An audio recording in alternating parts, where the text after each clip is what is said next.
इसीलिए हम कह रहे थे कि जो चीज़ है सोचने की शक्ति को जानना, मन क्या है वो जानना, वो कहीं पे भी नहीं सिखाया हमें। ना स्कूलों में सिखाया, ना शास्त्रों में हमें इस ठीक से सिखाया। इसीलिए मन को जानना माना राजयोग कोर्स को जानना। आत्मा राजा को जानना, मन बुद्धि पे कौन काबू कर रहा है, कौन है मन बुद्धि का मालिक, उसको जानना माना राजयोग।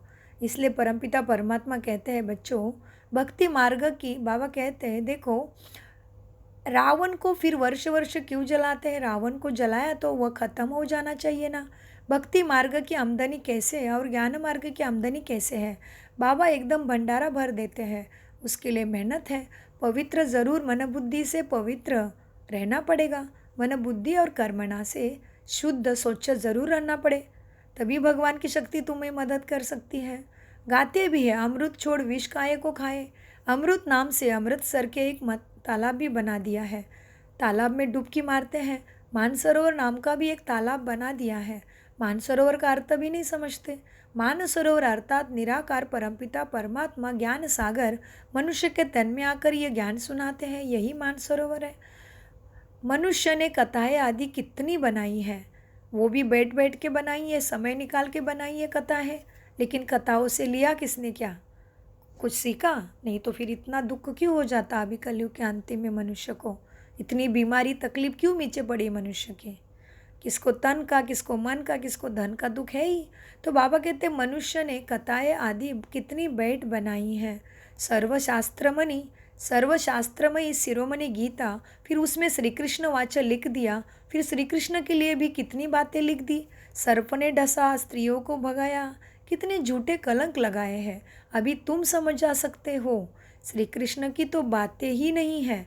श्री कृष्ण की तो वो बात ही नहीं है। यह तो ब्रह्मा द्वारा परमपिता परमात्मा सभी वेदों शास्त्रों ग्रंथों का सार तुम्हें बैठ के समझाते हैं, बतलाते हैं। और समझने वाले भी नंबरवार बुद्धि है, सबकी बुद्धि एक जैसे नहीं समझेगी। लेकिन परमपिता परमात्मा ही जो भी वेद शास्त्र पुराण है उसका अर्थ समझाते हैं। श्रीमद् गीता भारतवासियों का धर्मशास्त्र एक ही है, श्रीमद् भगवद गीता। उसका भी खंडन कर दिया, उसमें भी कैसे बातें लिख दी सारी। उसका खंडन कर दिया तो बाकी जो दूसरे सारे ग्रंथ है वो तो गीता के बाल बच्चे हैं। सब खंडन हो गया, गीता का ही खंडन हो गया। गीता में ही नमक में आटे में नमक मिसल ही ज्ञान है, बाकी तो जो हम सब समझ सकते हैं। तो बाबा कहते बाकी श्रीमद् भगवद गीता भारतवासियों का धर्मशास्त्र है एक ही, उसको खंडन कर दिया तो बाकी जो बाल बच्चे वेद शास्त्र है सब खंडन हो गए। बाप कितनी अच्छी रीति समझाते हैं, फिर भी चलते चलते माया की थप्पड़ खाते रहते। तो अच्छे गुणों की, दिव्य गुणों की धारणा नहीं कर सकते संस्कारों में। यह भी तुम्हारे लिए जीवन युद्ध स्थल। तुम हो बच्चे बाप भगवान के, जो ब्राह्मण बने हो। ब्राह्मण माना ब्रह्मा जैसे परमात्मा को जिस बुद्धि ने पहचाना है, जो ब्राह्मण बने हो। देखो ब्रह्मा भी कैसा दिखाते हैं, वृद्ध में कमल पुष्प में बैठा है और चार हाथ में, एक में क्या है, ब्रह्मा के माला है, एक में बुक दिखाते कमल है। तो ये सब किसका प्रतीक है समझना पड़े। ये सब राजयोग में सिखाते हैं। राजयोगा, सहज राजयोगा मेडिटेशन में ये सब हम इसका अर्थ सहित जानते हैं। तो बाबा ने कहा देखो बच्चों, अब ब्रह्मा के मुख कमल इस क्या है, ये दुनिया तो युद्ध स्थल, महाभारत लड़ाई लग चुकी है अच्छाई और बुराई की।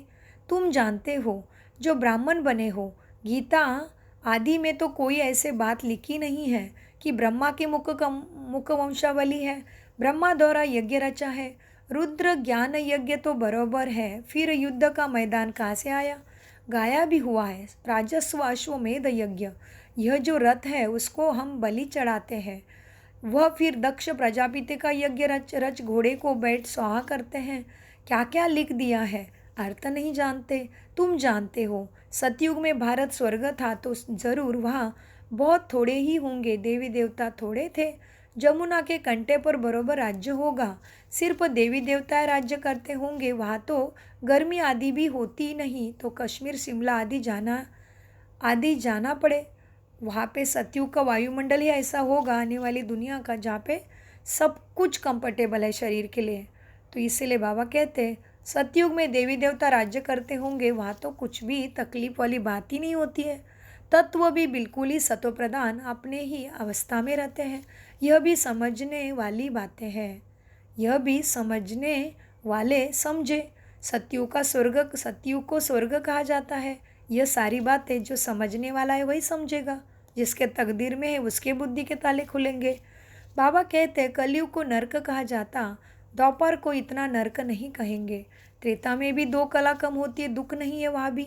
सबसे जास्ती स्वर्ग सुख में है। सबसे जास्ती सुख तुम्हें स्वर्ग में है। कहते हैं फलाना स्वर्ग पधारा, परंतु स्वर्ग का अर्थ भी नहीं समझते हैं। स्वर्गवासी हुआ तो ज़रूर कहते हैं, लेकिन ज़रूर अगर स्वर्गवासी हुआ यहाँ मृत्यु के बाद तो ज़रूर यहाँ नरक है ना, समझना पड़ेगा। यहाँ से कोई भला व्यक्ति चला जाता है शरीर छोड़ के तो कहते स्वर्गवासी हुआ, मतलब ज़रूर पहले नरक में होगा। हर एक मनुष्य नरक में है। अभी बाप तुमको बेहद का राज्य देते हैं, वहाँ तो सब कुछ तुम्हारा रहेगा। तुम्हारी पृथ्वी, तुम्हारा ही आकाश। तुम अटल अखंड शांतमय राज्य करेंगे, उसको ही स्वर्ग, सतयुग, हेवन, पैराडाइस, वैकुंठ कहते हैं। दुख का नाम ही नहीं होगा, तो उसके लिए कितना पुरुषार्थ करना चाहिए सोचो। अवस्था है बच्चों की कैसी है, जानते भी है। हमारे मम्मा बाबा बहुत अच्छी रीति पुरुषार्थ करते हैं, क्यों नहीं हम भी पुरुषार्थ करके वर्षा लेवे। बाप कहते हैं बच्चे थक मत जाना, श्रीमत पर चलते रहना, श्रीमत को कभी नहीं भूलना, माना परमात्मा की शिक्षा को जीवन में कभी नहीं भूलना। इसमें बड़ी सावधानी चाहिए। जो कुछ करो पूछो बाबा हम इसमें कंफ्यूज है, इससे करने में हमारे ऊपर कोई पाप तो नहीं लगेगा ना। बाबा कभी कोई से कुछ लेता नहीं है। भक्ति मार्ग में भी ईश्वर अर्थ दान करते हैं तो रिटर्न में फिर लेते हैं। शिव बाबा लेकर क्या करेंगे, उनको कोई महल तो नहीं बनाने हैं, सब कुछ बच्चों के लिए करते हैं। मकान बनवाते हैं वह भी तुम्हारे पिछाड़ी में रहने के लिए। तुम्हारा यादगार मंदिर भी यहाँ है, तुम भी यहाँ बैठे हो। जो सर्विसेबल बच्चे हैं वह आगे चल बहुत रौनक देखेंगे।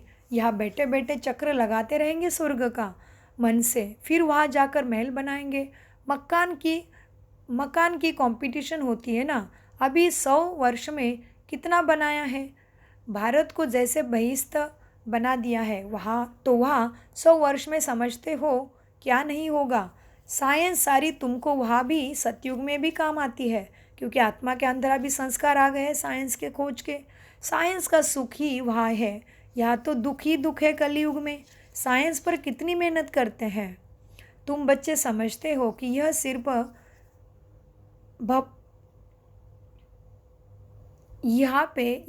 भाप मार रहे हैं, अपनी पढ़ाई कर रहे हैं।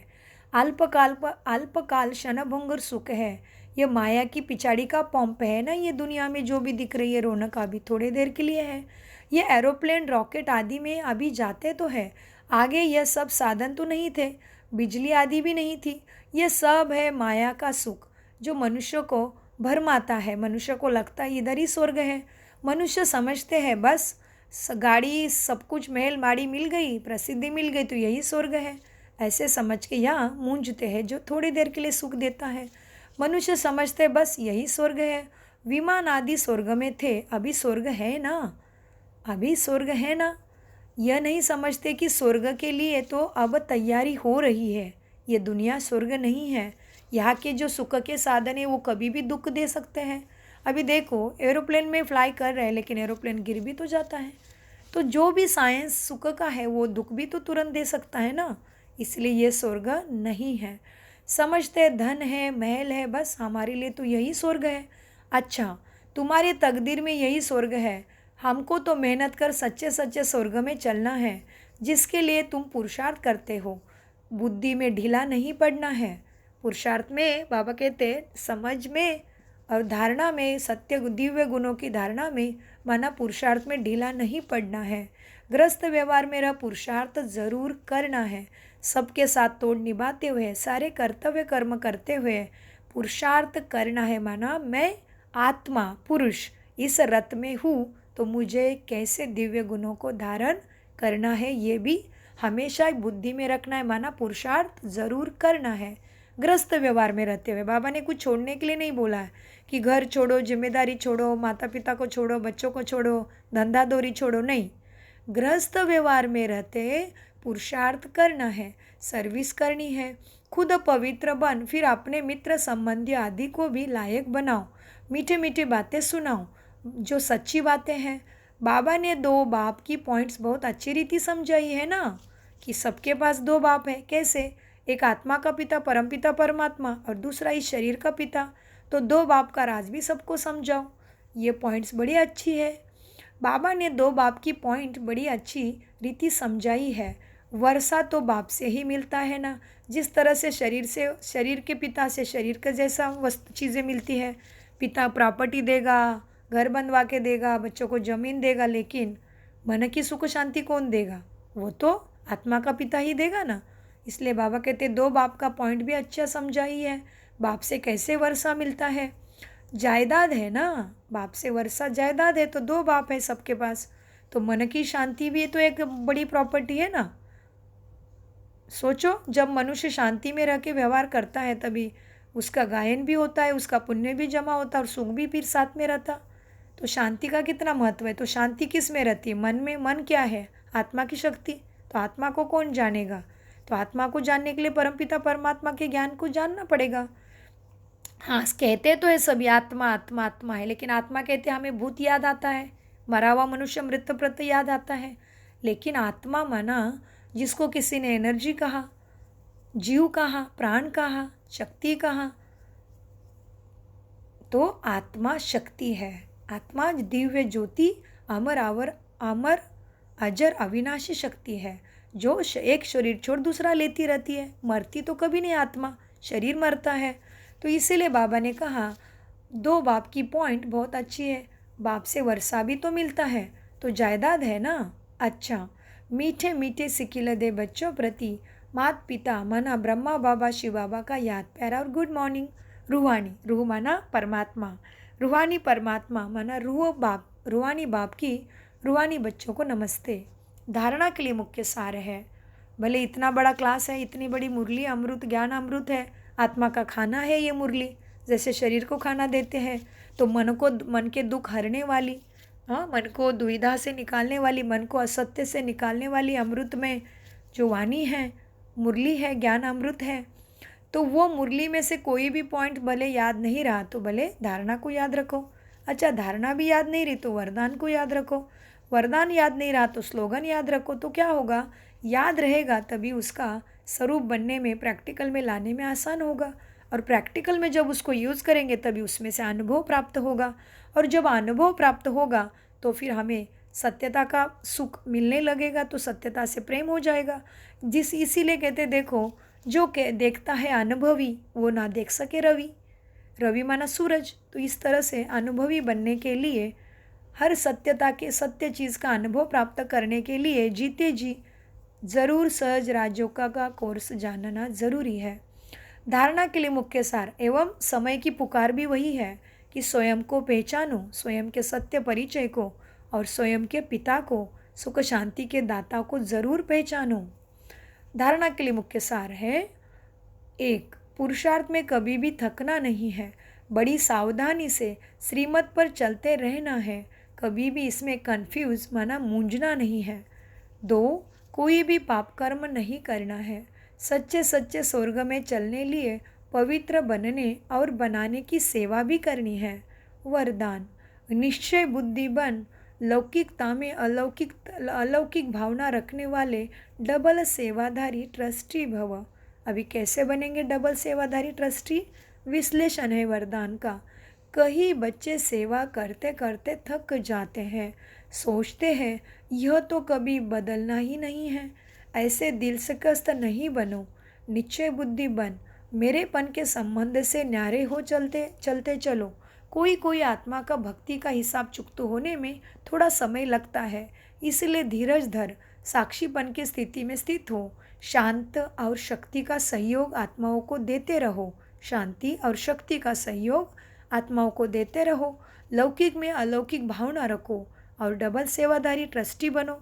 डबल सेवाधारी माना जो हमारे कर्तव्य कर्म है, जिसके बीच में आज हमें भगवान ने रखा है, जिम्मेवारी है, उसको जिम्मेवारी को निभाते निभाते क्या करो, इस ज्ञान को भी अपने संस्कारों में लेके आओ, तो बाबा ने उसमें कहा कि कोई कोई मनुष्य आत्माएं आप कब से समझा रहे हो, आपको कब से उसके साथ प्रेम से व्यवहार करते हो, लेकिन वो नहीं सुधर रहा है, तो भी हमें दुखी अंदर में नहीं होना है। धीरज धर मनवा सुख के दिन आए रे।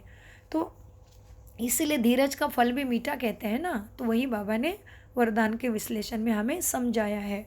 स्लोगन, अपनी श्रेष्ठ वृत्ति से वायुमंडल को श्रेष्ठ बनाना यही सच्ची सेवा है। श्रेष्ठ वृत्ति माना भावना, संकल्प अंदर से जैसे बनाएंगे, जैसे हम भावना और संकल्प सोच रखेंगे, वैसे ही वायुमंडल माना वाइब्रेशंस हम आत्मा ज्योति से बाहर में प्रसारित होते हैं।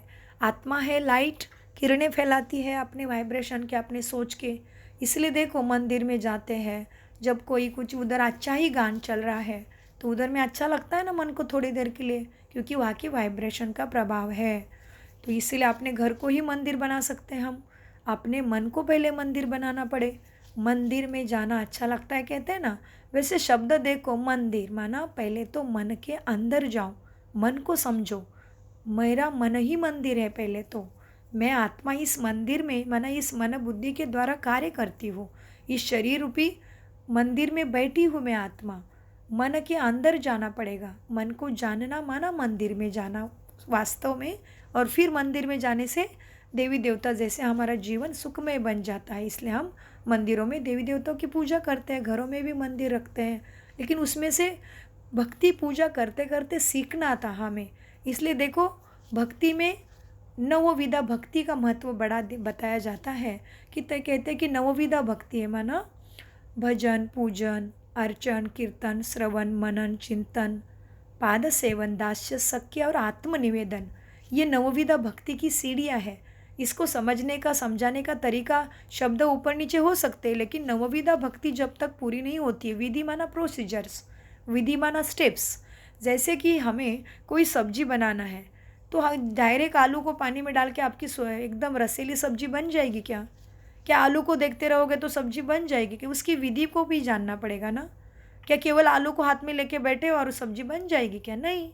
वैसे साधारण कर्मों में भी विधि की बड़ी आवश्यकता है, प्रोसीजर की आवश्यकता है, स्टेप बाय स्टेप करने की आवश्यकता है। वैसे ही अगर हमें सुख, शांति, सद्गति, मुक्ति, जीवन मुक्ति, हेल्थ, वेल्थ, हैप्पीनेस, सक्सेस, सफलता चाहिए तो क्यों उसके लिए विधि नहीं होगी, सोचो।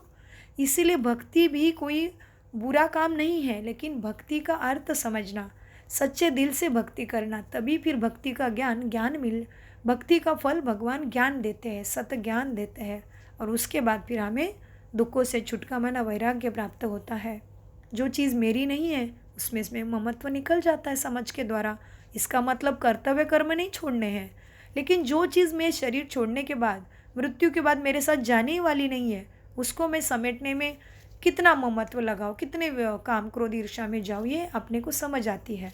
इसलिए भक्ति की नवविधा सीढ़ी, नवविधा कहते हैं। नवविधा भक्ति में कल्याण है। नवविधा माना ये जब हमारा भजन, पूजन, अर्चन, कीर्तन, व्रत, सख्य, व्रत, तपस्या, जप और तीर्थ करना, माला करना, गुरु मंत्र लेना, ये सब जब हमारा अच्छे से पूरे क्लास, पूरी विधि, पूरे स्टेप बाय स्टेप एक वर्ग है, वो एक एक वर्ग जब हम पूरा पास करते हैं, तभी लास्ट की सीढ़ी है आत्मनिवेदन। तो ये समझने के लिए राजयोग कोर्स करना ज़रूरी है। तो इसीलिए आज के स्लोगन में बाबा ने क्या कहा, अपने श्रेष्ठ वृत्ति से वायुमंडल को श्रेष्ठ बनाना यही सच्ची सेवा है। ओम शांति। मीठे प्यारे बाप दादा का अनगिनत माना परमपिता परमात्मा का और उनके लिए निमित्त बने ब्रह्मा बाबा का भी अनगिनत पदम गुना शुक्रिया, प्रकृति का भी शुक्रिया। सभी को नमस्कार, धन्यवाद।